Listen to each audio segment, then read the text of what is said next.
आदरणीय मंच कार्यक्रम की अध्यक्षता कर रहे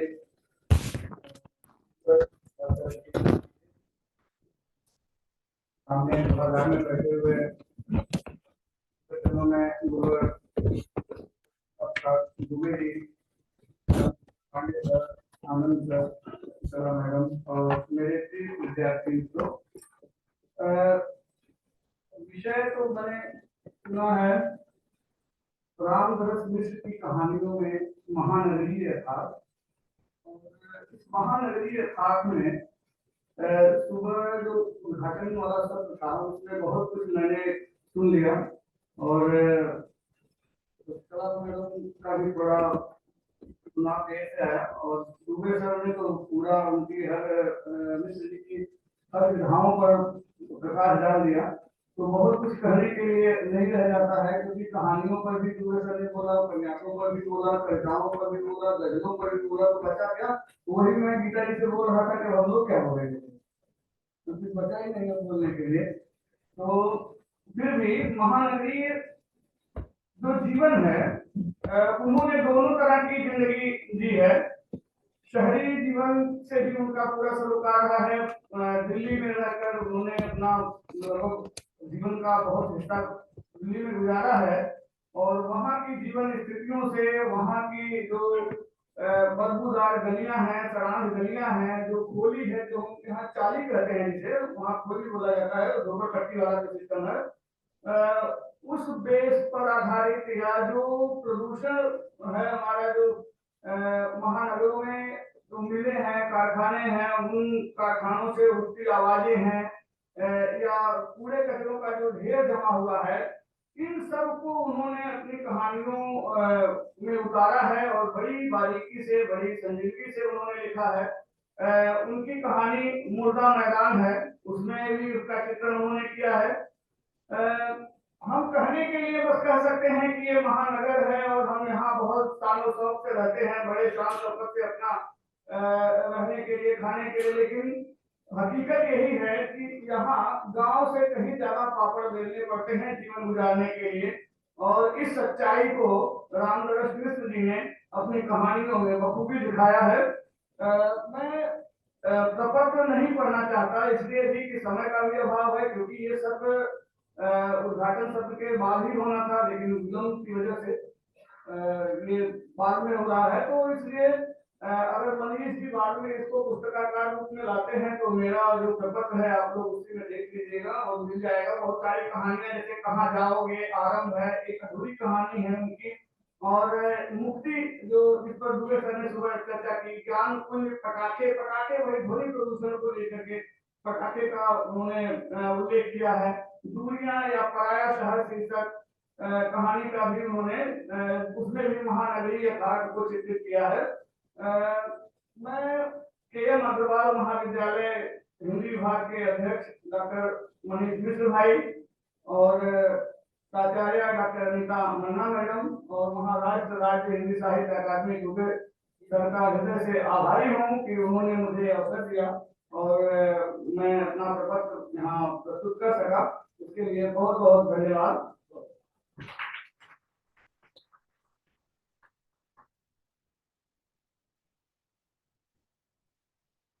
धन्यवाद महात्मा जी। मैं डॉक्टर ऋषिकेश मिश्र जी से अनुरोध करती हूँ कि आप हमारे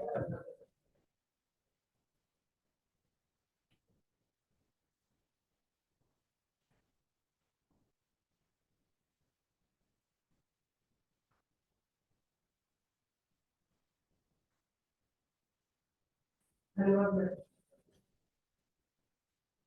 सत्र की अध्यक्षता कर रहे माननीय डॉक्टर सतीश पांडे सर और मंच पर बैठी कई सारी संचालिका और सामने बैठे आदरणीय डॉक्टर शीतला परीक्षा सर, आनंद सिंह जी, राम कुमार और मोटवानी सर, शशिकला सर और विद्यार्थियों। मेरा विषय है रामदरस की कविताओं पर और कविताओं में जो उनकी समकालीन दृष्टि है उस पर थोड़ी सी मैं बात करूंगा। क्योंकि हम अच्छी तरह ये जानते हैं कि रामदास मिश्र का जो लेखकीय पाठ है बड़ा विस्तृत है। 1941 में उनकी पहली कविता छपी थी, सरयू पायन एक पत्रिका आती थी, उसमें उनकी पहली कविता छपी थी। पहला संकलन एक आया में जैसे सुबह अपनी बात में रामदास मिश्र जी कह रहे थे कि मेरा जो कविता का जो त्रिकोण था वो छायावादी था। उनका पद्धति पहला संकलन था। उसके बाद अभी पिछले साल एक उनका संग्रह आया है समवेत नाम से, और इस बीच उनकी बड़ी काव्य की लंबी यात्रा रही है। शुरुआत कविता से, लेकिन बीच में कहानी और उपन्यासों का एक लंबा सिलसिला आत्मकथा समय। और जैसे अभी उन्होंने एक बड़ी अच्छा जो उनकी अपनी भी गजल है सर बता रहे थे कि उस पर जोरदार तालियां बजती थी। उसमें उन्होंने कहा एक पंक्ति है, मोहब्बत मिली मगर मेरे लिए। और उसको लगभग जितने भी सम्मान मिले, उल्लेखनीय सम्मान उनको जो मिले, एक दूसरा भी सुबह से बात कर रहे थे, सुबह मोदी सम्मान वो 21वीं शताब्दी के पहले 20वीं शताब्दी के अंतिम दशक में मिला था। बाकी लगभग जितने बड़े सम्मान मिले थे वो 21वीं शताब्दी में मिले। मतलब आप सोच सकते हैं कि लगभग 100 साल का सबसे बड़ा रचनाकार, अग्रिम पंक्ति का रचनाकार, और उसको जितने भी सम्मान मिले वो 80 साल के बाद मिले लगभग मान लीजिए। तो कहीं न कहीं नोटिस से लिया गया, उसका जो सवाल है और इसको उन्होंने आप देखें कि जो आजादी के पहले से लेकर रचनाकार लिख रहा है, और 21वीं शताब्दी की जो डिजिटल युग है, इस युग में आकर भी वो बात कर रहा है, जहाँ की जो समस्याएं हैं उन समस्याओं को पहले महसूस कर रहा है और निराकरण कर रहा है। आज की ऐसा नहीं है कि रचनाकार बुजुर्ग हो गया है और आज की समस्याओं से वो नावाकिफ है। बहुत गंभीरता से वो समाज को देख रहा है और परख रहा है, और क्या क्या समस्याएं हैं हमारे सामने उनको बाकायदे उजागर भी कर रहा है, उनके रहस्यों को। आप देखें कि 1975 ये आपातकाल का वर्ष है, और इसके बाद पूरी जो साहित्यिक जो विचारधारा है, इवन राजनीतिक विचारधारा, मीडिया की विचारधारा पूरी तरह से बदल जाती है। 75 के पहले प्रतिरोध के स्वर बड़े व्यापक तौर पर हमारे सामने आते थे, चाहे वो मीडिया के हो चाहे साहित्य के हो। आप देखिए, चाहे नई कविता के समय देख लीजिए, प्रगतिशील आंदोलन आजादी के बाद वाला, वहां आप देख लीजिए बहुत तेजी से प्रतिरोध के स्वर। लेकिन आपातकाल के बाद आप यह प्रतिरोध का स्वर बड़ा मध्यम पाएंगे, क्योंकि एक तरह से शासन सत्ता के साथ मीडिया ने भी और साहित्यकार ने भी साठगांठ कर ली थी। और अब ऐसे में साहित्यकार को सामने आकर प्रतिरोध के स्वर उठाना ये किसी चुनौती से कम नहीं था। इसी के लिए मुक्तबोध ने कहा था, अभिव्यक्ति के खतरे उठाने होंगे। और रचनाकार ने लगातार, रामदास मिश्र का जो कवि है तो लगातार इस खतरे को उठाता है। और आप देखेंगे कि उनका एक संकलन है, उसको मैंने लिया है, मैं तो यहाँ हूँ। तो ये मैं तो यहाँ हूँ यानी 21वीं शताब्दी में बैठकर किस तरह से स्थितियों का पर्दाफाश करते हैं। मेरा ये दृढ़ मानना है कि हमारे देश की समस्याएं चाहे जो हो, जैसे हम अक्सर लोग कोसते रहते हैं, एक दूसरे को कोसते हैं, लेकिन हम भी उस गतिविधियों में शामिल होते हैं। और मेरा दृढ़ मानना है कि हमारे देश की जितनी भी समस्याएं हैं, ये मध्यकाल से लेकर आज तक, ये सारी समस्याओं के बीच जो सूत्र हैं वो आप राजनीति में पाएंगे। राजनीति का जो प्रपहरा है वो कहीं कहीं रामदास मिश्र हमारे सामने रखते हैं। आप देखिए, चाहे पक्ष हो चाहे विपक्ष हो, दोनों ही हमारी जनता को बाकायदे उनका दलन करते हैं। हमें लगता है कि ये और हम बड़े स्मृति भ्रंश के शिकार, हमारी स्मृतियां बड़ी कमजोर होती हैं, हम बड़े जल्दी भूल जाते हैं कि पहली जो सत्ता थी उसने क्या किया, हम बड़े जल्दी ऊब जाते हैं। लेकिन हकीकत ये है, रामदास मिश्र की कविता है उसमें वो लिखते हैं, कुर्सी नाम की कविता है। मैंने अपने पुस्तक को कई जो उनके शेड्स हैं कवि के विचारों के, उन शेड्स को अलग अलग देखने की कोशिश की है। ये तो चक्की के पार्ट की तरह बारी बारी ऊपर नीचे चलते रहते हैं और जिस जन के हित में परस्पर चिल्लाते हैं उसे मजे से दलते रहते हैं। तो ये आप देखिए, इसमें हम बाकायदे उसमें दले जा रहे होते हैं और हमें लगता है कि ये सरकार आएगी हमारे लिए बहुत बढ़िया करेगी या वो सरकार आएगी तो बहुत बढ़िया करेगी, लेकिन हकीकत में ये है। और आप देख लीजिए पिछले अंग्रेजी के जमाने में, अंग्रेजों के जमाने में बहुत सारे अंग्रेजी साहित्य रचनाकारों ने ये भारत के संदर्भ में कहा कि यहाँ पे व्यवस्थाएं बदलती गई, जनता नहीं बदली और आज भी नहीं बदली, असमानता की खाई बहुत चौड़ी हो चुकी है। और देखिए दूसरी एक कविता है उनकी, ये दल। जनता ने अपने जिस समय को कर्म सौंदर्य से भरने के लिए इन्हें राजधानी भेजा था, सारे अपने उल्लू सीधा कर रहे हैं, उसे ये भयानक तूतू मैमे से अत्यंत कुरूप बना रहे हैं। आप मीडिया के किसी भी चैनल पर बैठकर, आप डीडी न्यूज वाला या सनसद टीवी को छोड़ दीजिए, किसी भी प्राइवेट चैनल पर बैठ जाइए, आपको ये तूतू मैमे दिखाई दे जाएगी। लोग विवश होकर देख रहे हैं यह सब, लेकिन एक जनता के हाथ में बहुत बड़ा अधिकार ये है, उसके पास मत का बहुत बड़ा अधिकार है, लेकिन दुर्भाग्य है कि हम उस अधिकार के महत्व को हम समझ नहीं पाते और हम फिर से उसी चाकों के बीच में पिसते रहते हैं। और कभी भी दो चाकों के बीच में लोगों को देख रहे थे, हम स्थिति वही है, बदली नहीं है। तुमने सही रास्ता चुना है बंधु। और हमारे जनता की स्थिति ये है कि वो, और एक परंपरा बहुत लंबी चली, बाद में कोई ये आप देखें कि आपातकाल के बाद की स्थितियों में देखें, पॉलिटिकल राजनीतिक परिवेश में गठबंधन का दौर बहुत तेजी से चला। असल में गठबंधन नहीं, ठगबंधन है। और आज की राजनीति में आप देखेंगे तो आप कह ही नहीं सकते। और रामदास मिश्र ने बाकायदे इस पर चर्चा की। मुझे याद आ रहा है मैं 98 से क्षमा नहीं मांग लेता हूँ, लेकिन 98 ने बाकायदे संसद में खड़ा होकर कहा कि मैं तो उनके साथ हूँ इसलिए हूँ क्योंकि वो पावर में है। और रिकॉर्ड है, आप यूट्यूब पे जाकर देख लीजिए। रामदास मिश्र से बहुत गहरी चोट करते हैं कि आज राजनीतिक जो विचारधारा है वो पूरी तरह से ध्वस्त हो गई है। किसी का कोई विचार नहीं, किसी का कोई दर्शन नहीं, जहां जिसको सम्मान मिलता है या कुर्सी मिलती है वहां चला जाता है। यही राजनीतिक दलों के लिए सही रास्ता है। और रामदास मिश्र का जो कवि है, ये तो राजनीतिक शेड्स हो गए, राजनीतिक रामदास मिश्र का जो कवि है या उनका जो कवि कर्म है वो बहुत शिद्दत के साथ उस कविता को जी रहा है और उसे वो महसूस करते हैं, अनुभूत करते हैं।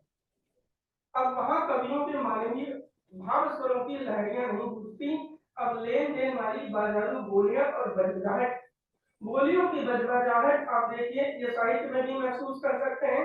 चाहे लेखन हो, स्त्री लेखन हो, चाहे विमर्शों का लेखन हो, या कहीं ना कहीं जोड़ तोड़ का जो लेखन है, तो योजनाबद्ध तरीके से लेखन हो रहा है। जनता जिसमें नदारद है और कलाकार जो समाज को बना रहे हैं, समाज को गढ़न प्रदान कर रहे हैं, वे कहीं कहीं कलाकार के परिक्षेत्र से बाहर है। कलाकार बोल रहे हैं जो वातानुकूलित हॉल में बैठकर आदिवासियों पर आलोचना करते हैं, जिनका आदिवासियों से कोई लेना देना नहीं। आगे आप देखें वे कलाकार कहलाते हैं। और देखें ये और यहाँ पर कवि रामदास मिश्र का जो कवि है वो अपने कवि कर्म, क्योंकि एक कलाकार, एक रचनाकार जब कवि अपनी लेखनी उठाता है तो ये अवस्था में होता है। अगर वो मुखातिब होता है तो निश्चित रूप से वो सत्य कहने से कहीं कहीं जा सकता है। अब देखें, और रामदास मिश्र का कवि जो है बहुत साधारण कवि है। वो शिखर से शिखर छलांग, वो बात कही छलांग मारने वाला नहीं, धीरे धीरे यात्रा उन्होंने की। उनकी एक कविता है शिखर से शिखर तक, वो स्वीकार करते हैं अपने आप को लेकर कविता के संदर्भों में। हम तो सामान्य लेखक हैं प्रभु, निरंतर चलते रहते हैं जमीन पर, खेतों में, घाटियों में, जंगलों में, कभी कभी पहाड़ की टेढ़ी मेढ़ी पथरीली पगडंडियों पर, रास्ते के नदी नालों, पेड़ पौधों, पशु पक्षियों। और हमारी चिंता यह नहीं होती कि हम कितनी ऊंचाई तक पहुंचे, हमारी चिंता यह जानने की होती है कि हम कहाँ तक चल सके हैं, उसकी दुनिया हमारी अपनी बन सकती है ना। ये प्रश्न है कि हमने जो यात्रा की, क्या हम उस यथार्थ जगत से या सामान्य व्यक्ति से क्या जुड़ पाए, ये उनका बहुत बड़ा प्रश्न है। और उनका जो एक दूसरा जो शेड्स है, हम जो जिस जीवन में जी रहे हैं, जिस समाज में जी रहे हैं, बहुत अजनबीपन के हम शिकार हैं, बहुत समाजहीनता के दौर में हम जी रहे हैं। कहीं न कहीं हम एक दूसरे से अपरिचित होते चले जा रहे हैं। अब उसको देखें, पहले त्योहार उत्सव आते थे तो कहीं कहीं हमारे दिल बड़े करीब होते थे, हम एक दूसरे से मिलते थे, एक दूसरे का सुख दुख जानते थे। होली को लेकर लिखते हैं रामदास मिश्र अपनी कविता में, होली जलती है यानी समय का जीर्ण शीर्ण जलता है, होली खेली जाती है यानी नए समय के स्वागत में आदमी अपने को रंगमय कर देता है। टूट जाती है आदमी आदमी के बीच की दरारें और आदमी केवल आदमी रह जाता है, प्यार में नहाया हुआ। आदमियत हमारी सबसे पहली शर्त होनी चाहिए। रामदास मिश्र को इस बात का बड़ा दुख है कि हम अपनी आदमियत खो रहे हैं, और अगर हम ये आदमियत खोते रहेंगे तो हमारे पास कहीं कुछ भी बचेगा नहीं।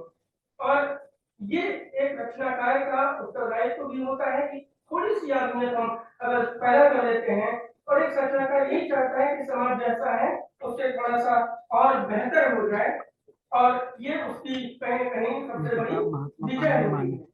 आप देखें, इसलिए रचनाकार समय से पूछता है, समय बदल रहा है, लेकिन सच तो ये है, यह भी है न समय भी, कि आप विशेष घरों में रहनुमाई बनकर टिक जाते हैं, जो एक जो असंतुलन और असमानता हमें दिखाई देता है।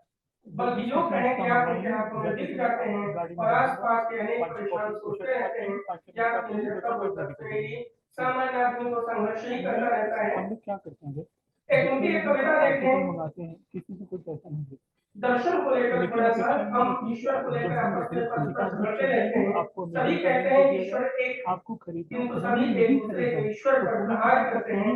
वे ईश्वर को ईश्वर से मारकर ईश्वर से प्यार करते हैं। तो कहीं न कहीं हम अपने हर कोई अपने ईश्वर का बखान करता है, ईश्वर तो एक ही है, लेकिन बड़ा खतरनाक है ये सब कुछ। आप देखें, कभी रामदास मिश्र का जो कवि है, ईश्वर में विश्वास करता है, आस्था रखता है, लेकिन मंदिर में दीप जलाने की बजाय उस टहनी पर दीप रखना कहीं ज्यादा आवश्यक समझता है जहां पर अंधेरा छाया हुआ है। पड़ोसी सेठ ने पूछा कवि से, मंदिर नहीं चलना है? आऊंगा आऊंगा, आप चलें? सेठ चले गए। वह कुछ देर बाद निकला और अंधेरे में डूबे एक घर की गहरी पर चुपचाप एक दीप रख गया। तो ये रामदास मिश्र का कवि है, जो कहीं न कहीं एक जो सामान्य जनमानस है और जन सामान्य की जो समस्याएं हैं, उन समस्याओं को ढूंढता है और उसके निराकरण के सूत्र भी उपलब्ध कराता है। निश्चित रूप से जब भी समकालीन कविता की बात होगी तो रामदास मिश्र को भुलाना असंभव है। और कवि रामदास मिश्र ने न तो लम्हों का इंतजार किया कि बेहतरीन समय आएगा तो मैं लेखन करूंगा, अपने समय में वो लगातार लिखते रहे। वह सोचता रहता है यह भी मिल जाए, वह भी मिल जाए, तब वह निश्चिंत होकर हंसेगा चैन की हंसी, लेकिन वह कभी हंस नहीं सका, जीवन भर हंसने की तैयारी करता रह गया। रामदास मिश्र ने इस उस समय का इंतजार उन्होंने नहीं किया, बल्कि जो उनको लम्हे मिले उसमें वो लगातार सृजनरत रहे और आदमी बनने की जो यात्रा है उस यात्रा पर अग्रसर होते रहे और लोगों को भी आगे बढ़ने की प्रेरणा देते रहे। मैं भाई मनीष को उनको दिगंत व्यापी यश मिले। आप सबको बहुत बहुत धन्यवाद। Thank you.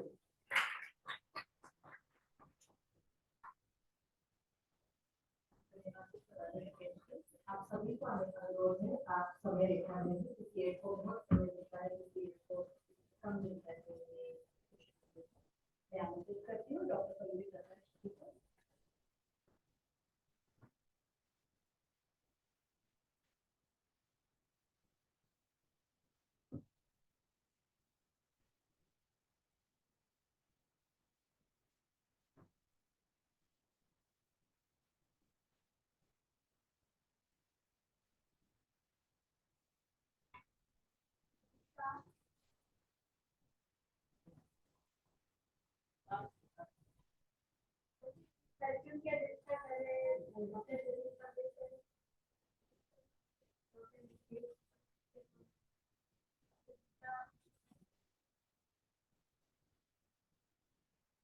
Doctor Gita Yadav, doctor Usha Dubey, professor Sheetla Prasad Dubey sir, doctor Shyam सुंदर पांडे सर, मंच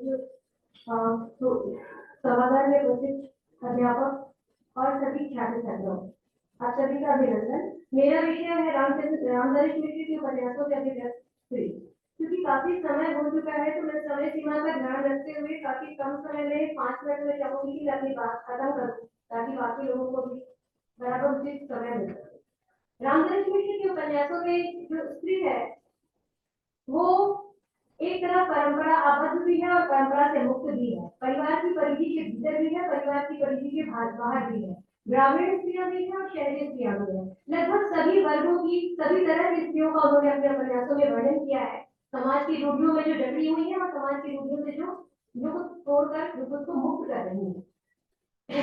तो स्त्री के सभी रूप मौजूद हैं और स्त्री के जीवन को उन्होंने बड़ी गहराई से जाना है, उसके यथार्थ को पकड़ा है। यहाँ पर मुझे कभी कभी आश्चर्य होता है उनकी सिमिलैरिटी और उनकी समानता में मुझे महसूस होता है जैसे सूरदास एक पुरुष होकर भी जिस तरह से स्त्री हृदय को जान सके। विक्रम सेठ का एग्जाम्पल मैं देना चाहूंगी और सुटेबल बॉय में जिस तरह से उन्होंने लगा कि जो उसकी आंतरिक स्थिति है, मनोदशा है, उसको जितनी सूक्ष्मता से उन्होंने अंकित किया है एक पुरुष होकर। ये दो एग्जाम्पल इसलिए ये बड़े दुर्लभ उदाहरण है जब एक पुरुष होकर एक स्त्री के बारे में इतना ऑथेंटिक वर्णन अगर कोई करता है। और ये चीज मुझे रामधरीश मिश्र के यहाँ से दिखती है उनके उपन्यासों में। जब स्त्री का हम चित्रण देखते हैं सभी वर्गों की स्त्रियों का और जितना यथार्थ पूर्वक चित्रण करते हैं वो बहुत मुश्किल है। लेकिन एक चीज है कि उनके यहाँ ग्रामीण स्त्रियों के चित्र ज्यादा है, शहरी और मध्य वर्गीय स्त्रियां कम है, क्योंकि वो खुद भी ग्रामीण समाज से आते हैं तो उसके यथार्थ को उन्होंने पकड़ने की कोशिश की है। लेकिन एक समानता जो उनके यहाँ ग्रामीण और शहरी दोनों ही परिवेश की स्त्रियों में देखने को मिलती है वो है स्त्री का निदान अपनी जमीन पर खड़े होकर अपने अधिकारों के लिए संघर्ष करना। जो नारीवाद का आज हम एक मुहिम के तहत नारीवाद का जो आंदोलन देखते हैं, रामधरीश मिश्र किसी घोषित मुहिम के तहत अपने स्त्री पात्रों को नहीं लेकर आते, लेकिन किसी घोषणा पत्र के तहत उनकी स्त्री पात्र आचरण नहीं करते, लेकिन उनका जो नारीवाद है वो बिल्कुल भारतीय चेतना से अनुप्राणित है और सामाजिक संस्थाओं जैसे विवाह परिवार ये सब को तोड़ने की बातें वो नहीं करते, उसमें सुधार की बातें करते हैं। उसमें कहाँ कुछ सुधार हो सकता है, स्त्री की आर्थिक स्वतंत्रता का प्रश्न, स्त्री के अपने शरीर पर अपने कोख पर नियंत्रण का प्रश्न, अपने सामाजिक धार्मिक कुर्तियों को दूर कर अपनी अस्मिता को सुरक्षित करने का संघर्ष, ये सभी चीजें जो है उनके स्त्री पात्रों को विशिष्ट बनाते हैं। और उनके स्त्री पात्रों में किसी प्रकार का कोई हीनता बोध नहीं है, खुद को स्त्री होने का लेकर किसी तरह से इंफीरियर महसूस नहीं करते। बस एक चीज की जो कमी उनकी ना थोड़ी दिखती है कि राजनीतिक चेतना उस तरह से नहीं दिखती ग्रामीण स्त्रियों में जो बात आज की उपन्यासकारों में हम देखते हैं। एक थकी हुई सुबह की लक्ष्मी है जो राजनीति का थोड़ा सहारा लेती है, अदरवाइज उनके यहाँ स्त्री पात्र राजनीतिक चेतना से उस तरह से अनुप्राणित नहीं है जो राजनीति आज की ग्रामीण स्त्रियों के लिए बहुत विशिष्ट हथियार है। तो ये एक उनकी लिमिटेशन है। लेकिन बाकी अगर उनकी स्त्री बातों को लेकर अगर हम कहें जिस तरह से वो संघर्ष करती हैं, जूझती हैं, टूटती हैं और इस क्रम में उनके व्यक्तित्व का निर्माण होता है, तो मुझे हजरत जॉन एलिया का एक शेर याद आता है कि उनके स्त्री पात्र के शब्द को अगर जॉन एलिया के शेर में बयां करें कि वो खुद के बारे में क्या सोचते हैं तो यही कहूंगी जॉन एलिया के शब्दों में, नहीं दुनिया को जब परवाह हमारी तो फिर दुनिया की परवाह क्यों करें। अब महाराष्ट्र सिंधी साहित्य अकादमी और संयोजक डॉक्टर मनीष कुमार मिश्रा का हार्दिक आभार कि उन्होंने मुझे मौका दिया। आप सभी का धन्यवाद।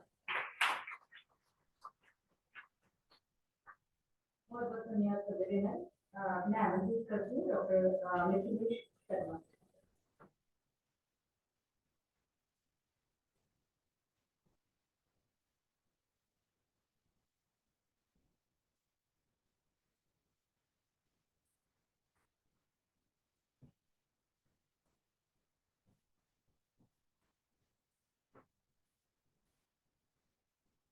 नमस्कार।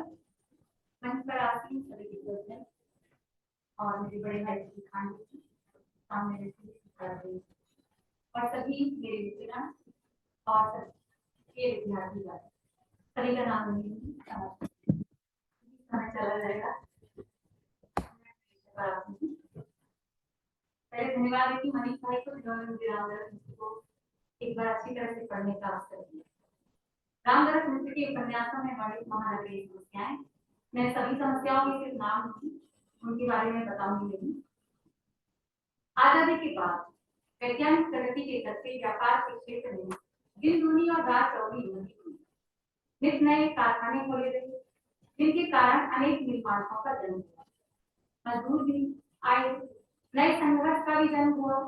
यह सच है कि बढ़ती जनसंख्या सिर्फ खेती पर निर्भर तो नहीं रह सकती, अतः उसे गांव से शहर की ओर आना पड़ा और आगे चलकर नगर महानगरों में और गांव कस्बों में परिवर्तित हो गए।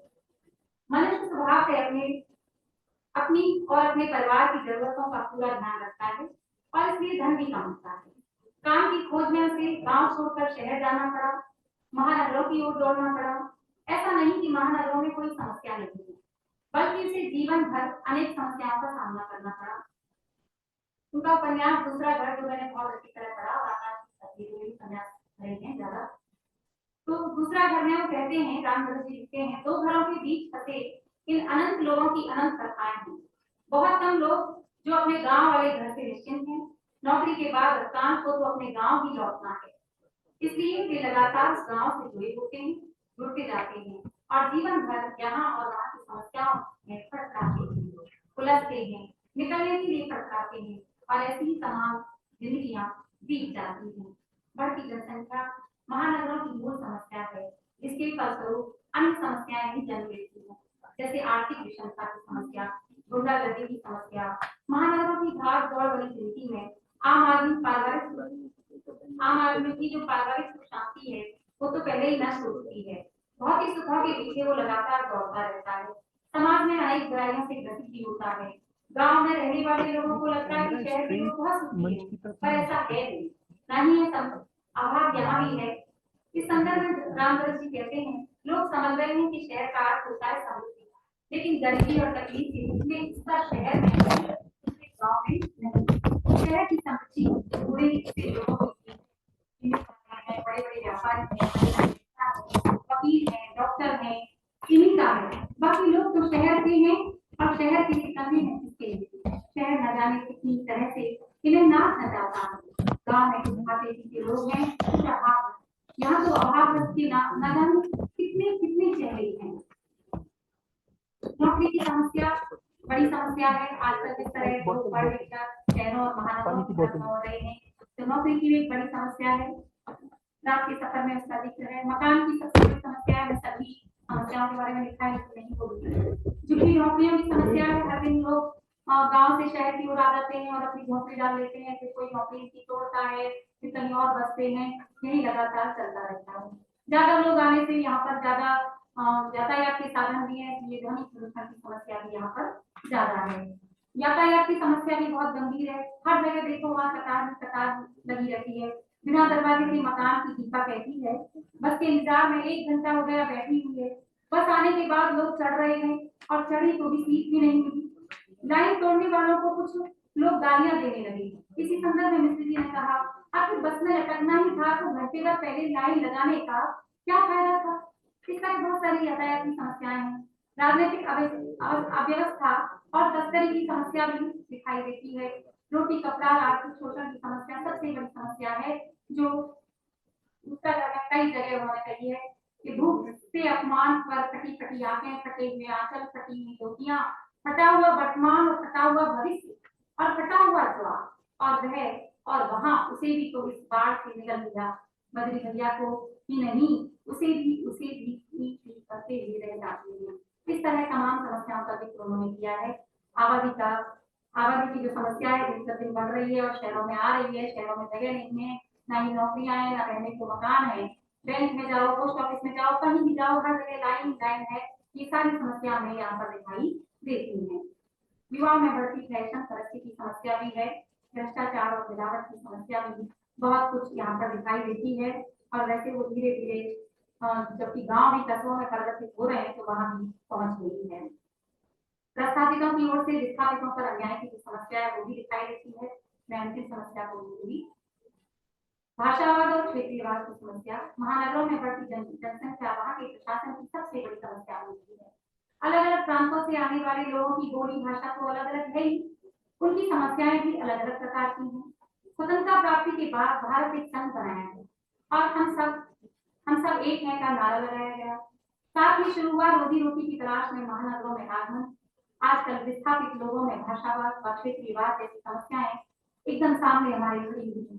दूसरा दल संन्यास में कमलेश को अपने जिले का राम पलट आदमी मिलता है।